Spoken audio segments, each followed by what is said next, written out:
'Funky' ఇది 'డాంకీకి' update ఏమో తెలీదు గానీ, రాత్రి 'ఫంకీ' సినిమా చూసానండి. ఎక్కడైనా కథలో కామెడీ సీన్స్ ఉంటాయేమో గానీ, ఇక్కడ కామెడీ సీన్స్‌నే కథగా రాశారు 'కేవ్' అనుదీప్. మరి ఈ సినిమా జనాల్ని ఆకట్టుకుందంటే ఆకట్టుకోలేదని అనుకోవాలి. ఎందుకంటే తన గతం సినిమాల్లో 'పెట్టుబడి' గాని, 'జాతిరత్నాలు' గాని కొంచెం కథ అయినా మిళితమై ఉండి ఆ కామెడీ సీన్స్‌ని అలరిస్తూ ఉంటాయి. కానీ ఇక్కడికొచ్చేసేటప్పటికి మొత్తం కథ వదిలేసారాయన. కామెడీ సీన్స్‌తోనే ప్యాచ్ వర్క్ యేసుకుంటూ ఎళ్ళిపోయాడేమో.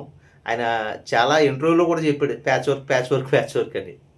అలాగే ఇక్కడ 'విశ్వక్ సేన్' గారి నటన ఎక్కడ కూడా కనిపించలా. టోటల్‌గా 'విశ్వక్ సేను' ఈ 'కేవీ అనుదీప్‌ని' ఇమిటేట్ చేస్తున్నట్టు ఉంటది సినిమా అంతా. మళ్ళీ ఇదేదో 'నాగ్ అశ్విన్' లేపోతే 'స్వప్న దత్' గారి సినిమా అనేదో చెప్తున్నారు. అంటే వాళ్ళిద్దరు 'ప్రియాంక దత్' లవ్ స్టోరీ అని చెప్తున్నారు. ఇది 'నాగ్ అశ్విన్', 'ప్రియాంక దత్' లవ్ స్టోరీ కాదండి. ఇది ప్యూర్‌గా 'కేవీ అనుదీప్' గారి తన పర్సనల్ లవ్ స్టోరీ.